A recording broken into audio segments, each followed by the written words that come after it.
sadayana ge ngereluh masalah. Nya pengelola seperti ninggal posisi jalan kieu, da upami jalan lancar mah Pak. Mungkin ekonomi masyarakat daerah di dieu teh kan moal reksak-reksak teh.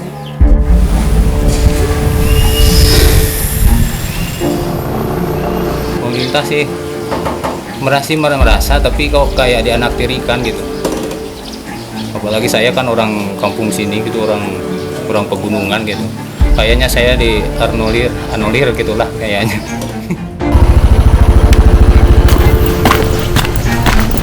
Pertama kita istighfar di jalan, astagfirullah, lihat jalan itu, lihat bangunan, subhanallah.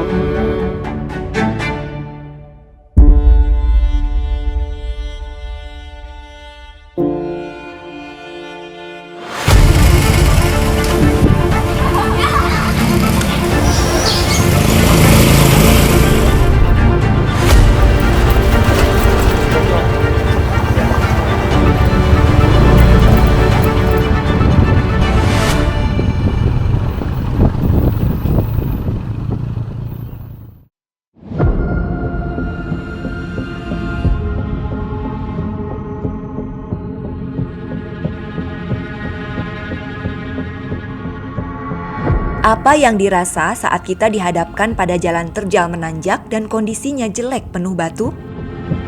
Bisa jadi kita mengomel jengkel sambil mengatur tarikan gas dan pilah-pilih jalan yang terlihat aman untuk dilalui. Sudah mah menanjak, jalannya jelek pula. Siapa nyaman?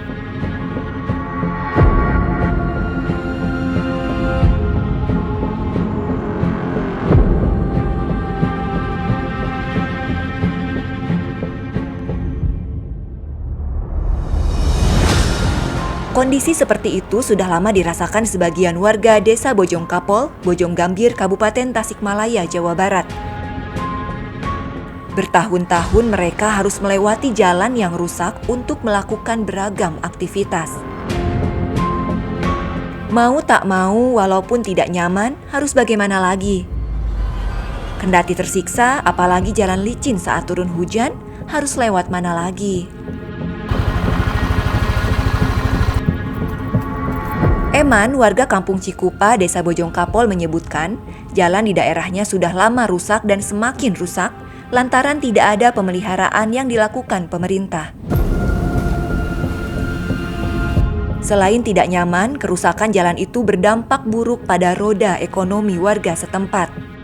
Harga jual hasil bumi jadi hancur karena pembeli enggan bayar mahal. Itu bisa jadi lantaran biaya operasionalnya membengkak. Apalagi daerah tersebut berada di perbukitan sehingga tingkat kecuramannya cukup menantang, ditambah kondisi jalannya rusak parah.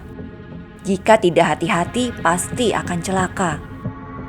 Warga berharap pemerintah segera melakukan perbaikan, mengingat jalan tersebut merupakan akses utama yang digunakan untuk melakukan beragam aktivitas.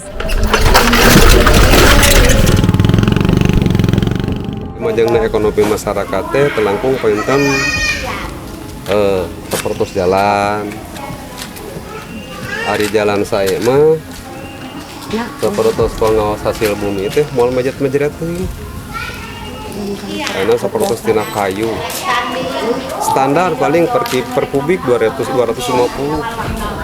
Itu bagaimana bade kumaha majangna masyarakat. Seperti tina cau. Itu Rp1.000 cau teh per kilo. Rp1.000 750 kadang 500. Di dia. Ayeuna dugi ka 1.000 teh. Sapertos pon sebagian ageng daerah di dia mah tina tani Pak. Sapertos tina kayu, sapertos tina pare. Kapol sebagian ageng gitu.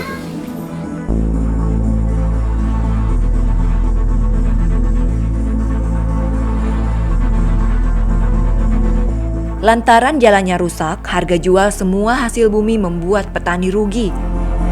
Eman mencontohkan harga padi yang cuma Rp3.500 sampai Rp4.500. Sedangkan harga pupuk Rp3.500. Petani rugi karena harga jual padi terbilang murah. Salah satu penyebabnya adalah infrastruktur jalan yang rusak. Masyarakat mengeluhkan rusaknya jalan di kampung mereka yang panjangnya diperkirakan mencapai 10 km. Eman meyakini kalau kondisi jalannya bagus, roda perekonomian akan berputar lancar, sehingga kesejahteraan masyarakat bakal terdongkrak. Pendapat serupa disampaikan Dede, warga Gandasari yang aktivitas hariannya jualan keliling pakai motor. Ia mengaku tersiksa setiap hari harus melewati jalan rusak, apalagi kalau turun hujan.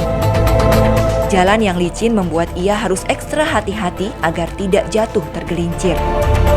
Jika hujannya terlalu deras, ia memilih tidak jualan lantaran terlalu berisiko. Hujan kan jalannya licin, susah nggak bisa nanjak. Apalagi kan kalau ngojek itu kan beban berat, susah. Jualan kan kalau kayak gini berat kalau medannya terjal kayak gini. Sering ada yang celaka gak? Sering, mobil pun juga kadang-kadang nggak kuat nanjak dari sebelah sana di bawah. Kang, harapannya bagaimana, Kang?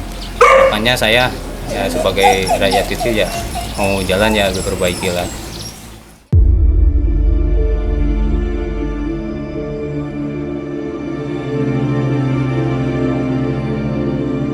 Kepala SD Negeri Linggamanik, Maskun Saepul Holik berbagi pengalamannya saat baru bertugas di sekolah tersebut.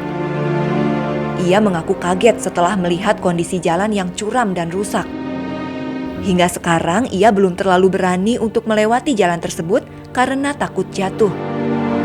Kalau hujan, Maskun lebih memilih sampai burujul dan minta dijemput untuk sampai sekolah.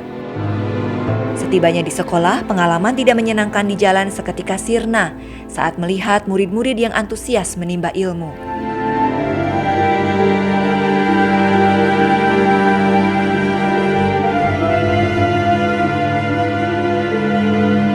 Beberapa siswa ada yang harus berjalan kaki sejauh 4 km untuk bisa sampai ke sekolah.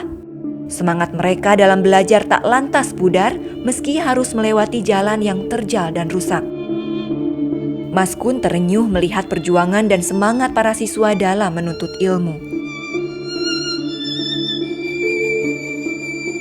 Karena motor masih keneh rarampat, acan patos mahir juga motor-motor alit, terus tinggal jalan seperti kieu, terus engal kan, istighfar tapi alhamdulillah lah seperti tadi. Jadi pertama kita istighfar di jalan, astagfirullah, lihat jalan itu, lihat bangunan, subhanallah luar biasa. Tapi lihat anak-anak dengan seperti biasan ya, Pak kita sholat yuk jam 10, Pak sholat duhaeun ayeuna teh, alhamdulillah luar biasa.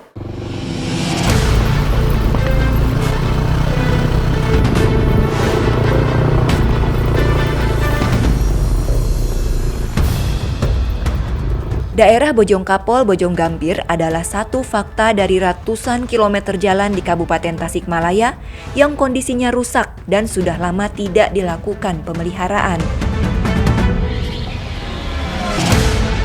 Di kecamatan lain juga ada yang kondisinya serupa, bahkan banyak pula yang lebih parah.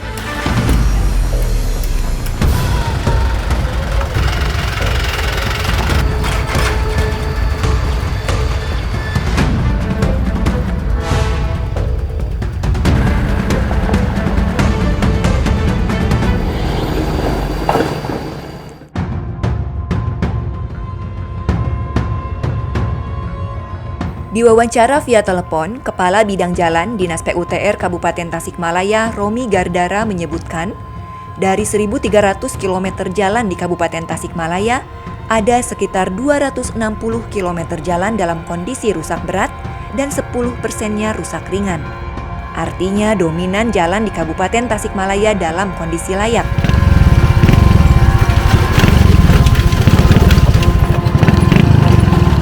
Panjangnya jalan yang rusak berat di Kabupaten Tasikmalaya itu hampir setara dengan jarak Tasik-Jakarta.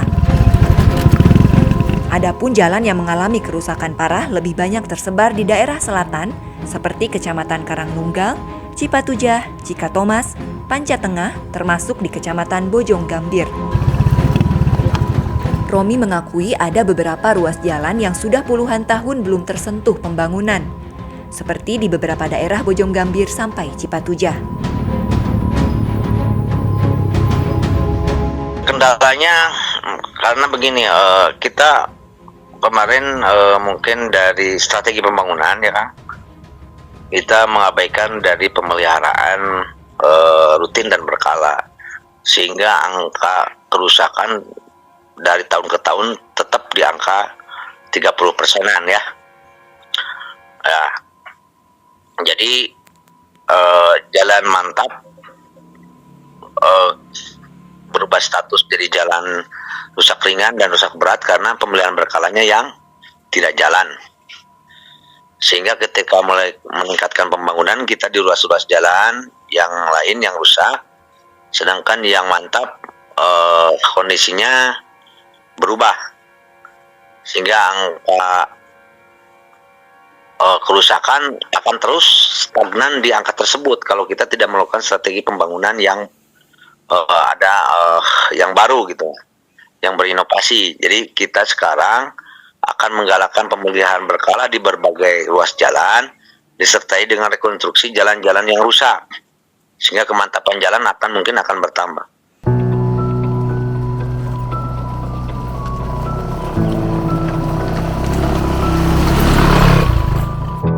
Selain terbentur anggaran, banyaknya jalan yang rusak di Kabupaten Tasikmalaya lantaran ada ketidakseimbangan antara pembangunan dan pemeliharaan jalan. Di antara kota dan kabupaten di Jawa Barat, Kabupaten Tasikmalaya berada pada posisi kedua paling bawah dalam rendahnya pemeliharaan jalan.